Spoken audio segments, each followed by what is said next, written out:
Quand on a vu l'anesthésiste, celui qui est derrière le champ, c'est le chirurgien orthopédiste qui est prêt là. Et donc, je vous demande d'accueillir Fabien Calais, qui est le chirurgien orthopédiste des unités opératoires du handicap, donc vraiment le chirurgien orthopédiste à Garches de l'équipe de ceux qui opèrent notamment les patients polio. Et qui va vous parler, vous allez voir, ça va ouvrir des portes à certains d'entre vous. Arthroplastie totale du genou et de hanche chez le patient présentant des séquelles de polio. Suivi fonctionnel à long terme dans un centre de référence français. Écoute Fabien, à toi. Très bien. Donc petit rappel, mais j'imagine que la plupart connaissent. Donc l'histoire de Garches est fortement liée à l'histoire de la polio, avec une unité vraiment transdisciplinaire qui avait été créée à l'origine par le professeur Grossior, avec cette prise en charge d'internat, de pédiatrie, d'enseignement, d'appareillage et de suivi par la suite. C'est ça qui fait que le centre de Garches est resté un centre de référence historique pour la prise en charge des patients. Ça, c'est une photo des années 40 qui montre bien que l'hôpital n'a pas changé. Et on a encore l'occasion de revoir beaucoup de patients qui ont grandi à Raymond Poincaré et qui retrouvent les mêmes repères dans les structures de Garches aujourd'hui. Voilà. On reconnaît quand même deux grandes populations de profil de population. Donc la fameuse génération polio que je décrivais avant, issue de l'épidémie en France dans les années 50, qui sont actuellement retraités à plus de 65 ans, qui, d'une manière générale, ont souvent eu des chirurgies multiples dans l'enfance et la jeunesse, qui leur ont permis de rester marchand, debout, droit, et qui maintenant sont confrontés donc, aux dégénératifs décompensés liés à l'âge et à la polio. Je note aussi chez cette population qui a beaucoup eu de soins, beaucoup eu de chirurgie, beaucoup eu de douleurs et de traumatismes dans l'enfance, souvent des réticences à retourner aux soins, à retourner à l'hôpital, à retourner même à Raymond Poincaré. Et donc il faut tenir compte de ce vécu, de ce stress de l'enfance et de la jeunesse.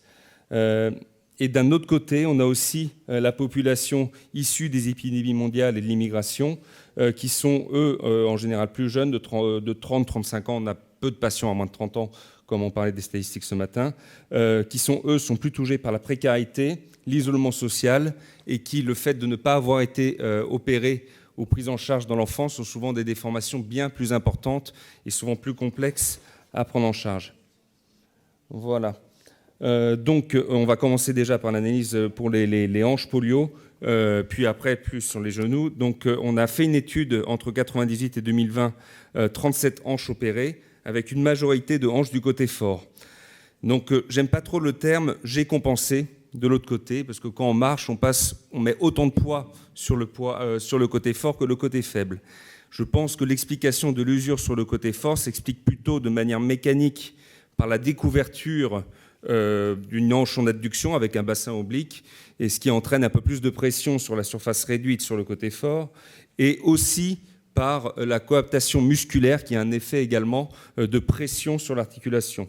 Donc pour moi, c'est plus ça l'explication de l'atteinte plutôt du côté fort.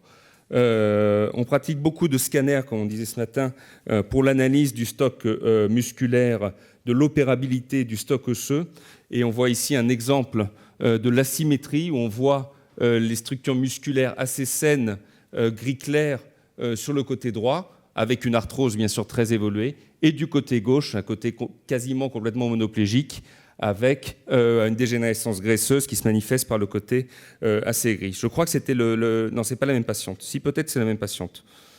Voilà. Dans notre série, on a eu, à part, 3 cas de reprise chirurgicale dans le cadre de métallose. Dans les débuts des années 2000, on mettait pas mal en place des prothèses à couple métal-métal qui avaient l'avantage d'avoir des gros diamètres de tête et un peu moins de risque de luxation, mais qui, après coup, ont montré plus de risques de complications, de décèlement, et qui ont donc amené à des reprises chirurgicales. Donc maintenant, on retient ces leçons et ils ne font plus partie de notre arsenal thérapeutique. On a noté, ce qui montre aussi la fragilité des patients polio, une fracture périprothétique, une infection post-opératoire à 6 mois et pas d'instabilité, en tout cas pas d'instabilité chronique qui ont nécessité de reprise chirurgicale. Voilà. Donc, sur nos principes à rayons point carré, on privilégie au maximum l'avant antérieur de Huether. Il faut bien sûr analyser l'ensemble de la marche et du capital musculaire. Alors, le testing musculaire est souvent perturbé par la douleur. Quand on parle de syndrome post-polio avec la perte de force, une hanche douloureuse entraîne forcément des forces des forces diminuées sur le psoas, sur mon fessier ou d'autres muscles qui parfois sont un peu améliorés après chirurgie. Donc on adapte bien sûr les implants aux contraintes avec un arsenal d'implants adaptés. Donc les cotyles double mobilité qui sont les cotyles anti-luxation qui limitent le risque de luxation. Les cotyles céramiques qui, eux, ont l'avantage d'avoir moins d'usure et moins de risque de reprise dans l'avenir.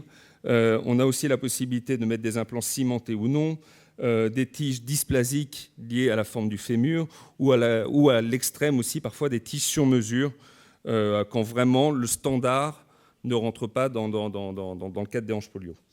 Un des principes importants, c'est respecter la physiologie, l'équilibre musculaire et en tenir compte. On ne va pas chercher à redonner, à rattraper tout le défaut de longueur, par exemple, quand on opère un côté faible. On ne va pas essayer de raccourcir un côté long, ce qui entraînerait une détente musculaire. Donc notre but, c'est essayer de se rapprocher le plus possible de la physiologie du marche du patient. Ce n'est pas de corriger la boiterie ou de corriger la marche. Entre autres, ça c'est un concept un peu plus technique pour les chirurgiens, mais je pense qu'il est important de respecter la coxa valga sur un moyen fessier déficitaire, parce que le but, ce n'est pas de donner plus de tension à un moyen fessier déficitaire, c'est au contraire d'obtenir le meilleur alignement des centres de gravité quand on est en monopode. Donc pour ça, c'est important de respecter l'axe du fémur. Voilà. Un exemple pour montrer la variété et des cas, et même au sein d'une même patiente, les différents arsenals thérapeutiques qu'on peut avoir. Donc on avait d'un côté une hanche faible qui avait été fracturée, donc qui nous a imposé, pour qu'elle puisse remarcher, de mettre en place une prothèse, cette fois dysplasique et rétentive pour essayer de retenir la tête. Et de l'autre côté, le côté fort qui était aussi arthrosique. On a tenu compte de cette forme un peu latéralisée avec plus grosse tête et avec un fémur assez courbe pour mettre en place une tige un peu plus courbe. Voilà. Alors, un cas particulier, c'est la PTH polio sur membre monoplégique sans muscle du tout. Donc, comme on voyait dans les statistiques, c'est une minorité des cas. 70% des cas, quasiment, c'est le côté fort. On y va plutôt à reculons quand il faut opérer le côté faible, mais ça nous arrive de devoir le faire. Donc, que faire quand on n'a pas de muscle ? Donc, déjà sur la capsule, ça a été un débat chez les orthopédistes. Est-ce qu'il faut respecter la capsule ou est-ce qu'il faut la refaire ? Moi, je pense qu'il vaut mieux retirer la capsule, qui de toute façon est complètement distendue sur des hanches hypermobiles, et laisser faire la fibrose pour que se refasse une structure dense autour de l'articulation. Donc, c'est pourquoi on utilise dans ces cas une immobilisation, un hémi-Bermuda qui va fibroser les tissus, qui va enraidir les tissus, ce que ne peut pas faire, bien sûr, les muscles et la prothèse toute seule. Et là, j'aime bien cette imagerie, puisqu'on voit donc une hanche très arthrosique, aucun muscle, encore une fois, du côté donc faible, mais on voit quand même ce fascia parfaitement continu, et que nous, on retrouve ces structures périmusculaires, même avec des muscles déficitaires. Et ce fascia lata, c'est quand même une bande, c'est un abducteur passif, un abducteur utile qu'il faut respecter. Donc c'est une des raisons pour lesquelles aussi je préfère passer par voie de Huether, donc voie antérieure, et respecter le fascia lata. Et donc là, on voit vraiment sur cette patiente ce fascia qu'on retrouve aussi quand on ouvre entre les muscles à dégénérescence musculaire. Et bien que le cotyle ne soit pas parfait, j'aime bien utiliser dans ces cas des cotyles rétentifs qui retiennent un peu la décoaptation et qui offrent quand même le meilleur maintien. Mais ça reste, les PTH polio sur monoplégie complète, des cas risqués et difficiles. Encore un exemple de tige sur mesure qu'on peut être amené à poser, et cotyle rétentif sur les côtés faibles. Voilà. parmi les statistiques qu'on retrouve, on avait 6 patients qui étaient appareillés avant et 3 seulement appareillés en post-opératoire. Donc on a obtenu quand même un sevrage des appareillages en post-opératoire pour la moitié d'entre eux. Les amplitudes étaient améliorées du côté fort, pas du côté faible, où on a, comme je disais, plutôt volonté d'enraidir un peu la hanche. Le score de Harris, c'est un score fonctionnel, était quand même plutôt bon. Et c'est la seule série dans la littérature de PTH polio uniquement par voie antérieure. Voilà. Alors maintenant, pour les genoux, donc petit rappel de physiologie, mais là vous connaissez un peu mieux que moi. Le verrouillage de genoux sans quadriceps nécessite une hyperextension, un récurvatum de genou. Alors soit un triceps puissant, soit un équin, c'est-à-dire une raideur de cheville. Également un grand fessier puissant, mais aussi une cheville stable et un bon alignement entre genou et cheville. En gros, il faut que le récurvatum soit dans l'axe de l'équin. Les genoux polio-déficitaires sont exposés aux accidents de déverrouillage. On en a parlé ce matin avec François, entre autres. Et je voulais aussi parler des pseudo-récurvatums, des patients qui marchent soit en rotation externe de hanche et varus de genou. Donc pour mimer, c'est plutôt comme ça, en grande rotation externe. Et à l'opposé, rotation interne valgus. Donc en gros, il faut analyser le type de verrouillage de genou, voir ce que ferait une prothèse là-dessus. Est-ce que ça ne va pas risquer de décompenser la marche et le genou? Et il faut, comme je disais, aussi beaucoup tenir compte de la cheville. Donc il y a plein de fois où on est amené à opérer et la cheville ou le genou, et la cheville et le genou, soit que la cheville ou soit que le genou. Mais en tout cas, il faut tenir compte de l'ensemble. Voilà. Donc dans notre série 24 genoux, pareil entre 2006 et 2019, on a même, je pense, accéléré la cadence depuis la création de l'UPO avec François depuis 2020, avec un peu plus de PTG annuel. On avait quand même une majorité de quadriceps faibles. On avait beaucoup de quadriceps faibles, donc quasiment 40%, 50% qui étaient à moins de 2 sur 5. Donc, comme quoi il est possible aussi de proposer des prothèses de genoux avec des contraintes particulières chez les patients avec des quadriceps déficitaires. Voilà. Alors, parmi les cas statistiques intéressants, on remarque un peu comme l'autre côté que toutes les prothèses posées du côté fort avaient une inégalité de longueur de plus de 3,5 cm. Encore une fois, ce n'est pas qu'ils compensaient en mettant plus de poids de l'autre côté, mais c'est simplement que pour garder le bassin le plus droit possible, beaucoup de patients soit décompensaient leurs genoux dans une déviation frontale. Là, en l'occurrence, le bassin était oblique sur un côté plus long à droite. Elle s'est déformée petit à petit en valgus. Ça, c'est en quelques années chez le même patient, avec une décompensation, avec une histoire de l'autre côté. Ou bien peut se décompenser soit un flessum, c'est-à-dire marcher avec le genou toujours plié, qui là aussi contraint énormément la rotule. Donc en gros, une atteinte du côté fort, c'est souvent sur des inégalités de longueur assez conséquentes. Voilà. Dans nos cas, on a eu un peu plus de complications que sur les hanches, avec des infections précoces, souvent quand des ostéotomies étaient pratiquées, des instabilités externes avec des reprises pas charnières. Donc ça, c'était des défauts d'indication. Je pense que si maintenant on revoyait ces patients, on irait plutôt directement à la prothèse charnière. Et des raideurs avec mobilisation sous anesthésie générale. Depuis, on a remarqué que même sur des quadriceps faibles, on avait quand même des raideurs assez récurrentes. Donc c'est quelque chose dont il faut tenir compte. Et on peut aussi également déclarer qu'il y a eu des fractures périprothétiques, là aussi plus récemment, sur la petite taille des implants, la petite taille des genoux. Donc parmi les particularités des genoux polio, donc, il y a entre autres l'arthrose fémoro-tibiale antérieure. Parce qu'on parle normalement de compartiments fémoro-tibial interne, externe et fémoro-patellaire. Et dans la marche polio en grand récurvatum, il se crée cette arthrose antérieure qui est très peu décrite par les radiologues, où on voit là sur le profil la forme du condyle qui est aplatie vers l'avant. Donc ça veut dire que sur une radio de face, on voit très peu de pincement. Par contre, l'arthrose est considérable. Et si on faisait des radios en charge en récurvatum, on verrait l'absence de cartilage sur cette partie antérieure. Donc ça, c'est vraiment des arthroses assez spécifiques des marchands en récurvatum. Donc les autres particularités, le fait de ne pas avoir de quadriceps, on se retrouve avec des rotules très basses qui parfois sont plus difficiles à manier pour la chirurgie. L'hypoplasie osseuse, puisque la loi de Wolff veut que la croissance osseuse dépend des stimulations mécaniques, donc peu de stimulation mécanique musculaire font qu'on se retrouve souvent avec des petits tibias et petits fémurs. Pour le fémur, ce n'est pas trop un problème en termes de taille, c'est plutôt sur le tibia. On est amené à utiliser des implants vraiment micro, qu'on appelle, pour pouvoir mettre des protèges chez les patients avec des hypoplasies. On est aussi confronté parfois à des déformations métaphysaires, surtout s'ils ont été opérés avec des ostéotomies ou avec des grandes déformations, ce qui peut arriver parfois. Et laxité ligamentaire dont il faut tenir compte dans les indications. Voilà. On a quand même eu donc une amélioration fonctionnelle sur nos chiffres, diminution des épisodes de déverrouillage, et c'est directement corrélé à la persistance du récurvatum post-opératoire.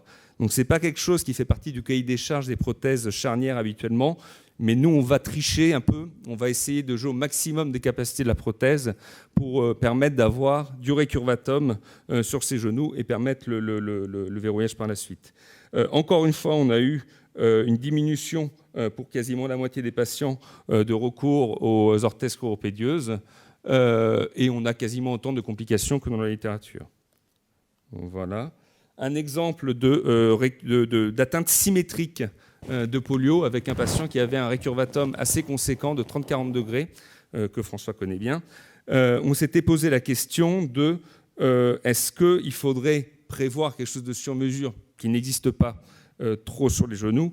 Les industriels ne sont pas forcément sur cette voie. Ou est-ce qu'on pouvait proposer encore du standard avec du récurvatum? Il se trouve que le patient nous disant que le récurvatum s'était aggravé ces dernières années, que l'équin et sa cheville pouvaient permettre d'avoir un récurvatum moins important que celui qu'il avait dernièrement, on a pu mettre en place cette prothèse charnière qui permet 10-15 degrés de récurvatum. Et le fait qu'on ait opéré les deux côtés fait qu'il s'est retrouvé avec son récurvatum symétrique et qu'il a pu reprendre une marche normale pour lui. Voilà. Encore un exemple de déformation extrême avec une subluxation du genou sur grand récurvatum qui avait été aussi opéré avec ce qu'on appelle un calvicieux du fémur, où là, il a fallu réaligner tibia et fémur. Donc ça, c'est des radios de profil. Et on voit l'utilisation, entre autres, de l'implant micro pour le tibia. Vous voyez que la quille est moins importante et une taille qui est tout juste adaptée à la taille du tibia. Et toujours la rotule basse qui, on resurface aussi le plus souvent possible. Voilà. Donc en conclusion, ce sont des chirurgies contraignantes. Il faut tenir compte de l'ensemble des muscles, de l'ensemble des articulations, de la marche et tout ça. De notre recul, on a obtenu des améliorations fonctionnelles quasi systématiquement. C'est des grands enjeux techniques avec une problématique actuellement sur les implants. Donc les prothèses, par exemple, que je vous montrais pour le genou, ne sont plus proposées par l'industriel depuis quelques semaines. Avec des raisons de pénurie qui touchent non seulement la pharmaceutique, mais aussi les laboratoires d'implants. Donc ça pose des questions. On n'a pas encore de prothèse dédiée aux patients polio. La possibilité sur les hanches d'utiliser des implants sur mesure, mais là aussi, on est contraint à des extrêmes.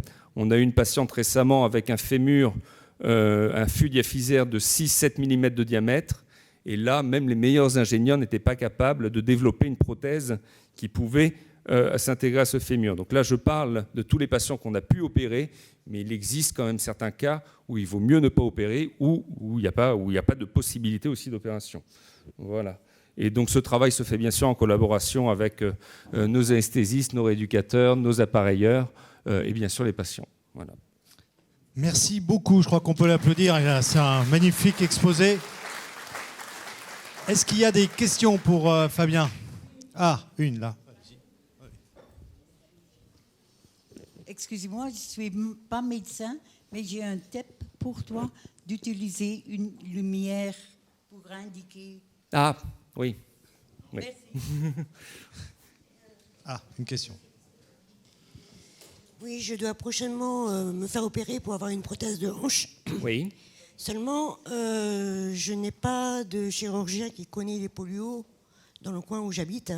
Et je voulais savoir si vous pouvez justement donner des conseils. Ou oui, ben c'est un peu donc les préconisations que je donne. Tout dépend si c'est du côté fort ou du côté faible. Du côté fort, ça pose quand même... C'est du côté fort, mais j'ai les muscles quand même faibles. Oui. Mais là, il ne faut pas non plus dramatiser les choses. Une prothèse du côté fort, ça reste une prothèse quand même qui est faisable. Oui. Bon, je n'ai pas le bilan musculaire, mais la conclusion, c'est que ça vaut le coup d'opérer une hanche du côté fort.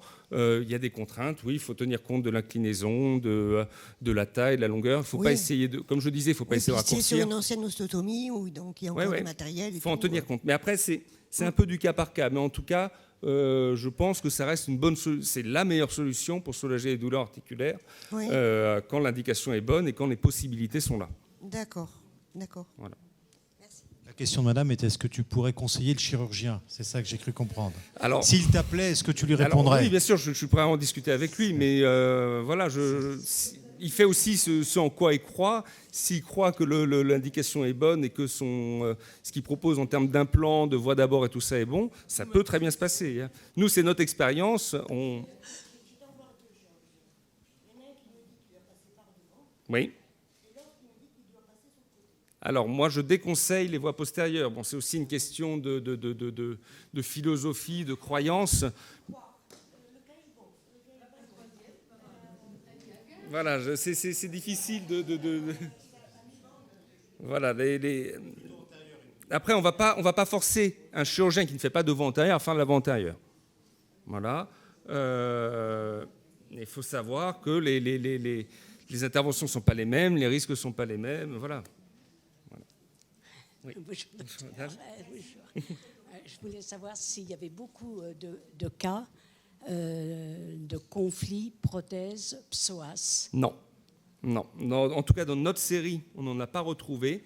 Les conflits implants psoas, c'est quelque chose qui existe en termes de prothèses de hanche,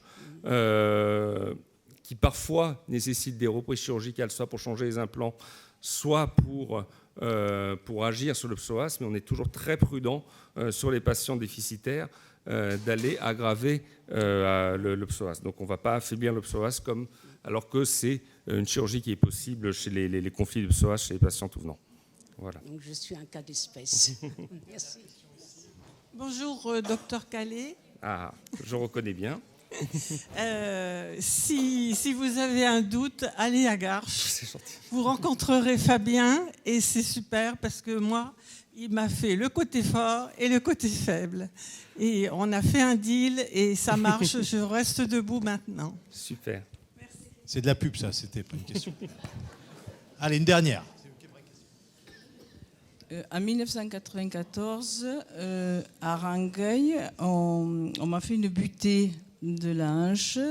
Ça fait partie des chirurgies, oui, assez classiques. Voilà, du c'est le côté fort, ouais. docteur Puget, qui n'est plus malheureusement de ce monde. Et il m'avait dit que les prothèses sur les polios, il y avait un rejet, que ça ne se faisait pas. Alors, c'est pas une question de rejet. Ah. C'est vraiment pas une question de rejet, c'est une question de physiologie, de mécanique de marche dont il faut tenir compte. L'os est un os qui peut intégrer les implants. Il n'y a pas de plus de rejet sur un os polio que sur un autre patient. Il y a des contraintes que j'ai exprimées aujourd'hui sur les longueurs, les tensions, les voies d'abord et tout ça. Mais en tout cas, la prothèse chez un patient polio est possible. C'en est la preuve. Ok, on va continuer. Je suis désolé, mais vous pourrez voir Fabien pour d'autres questions. Et on le remercie. Merci beaucoup, Fabien. C'est une très belle question. On pourrait parler des autres alternatives du traitement de l'arthrose. Vous savez qu'il y a des techniques aussi anesthésiques maintenant qui arrivent.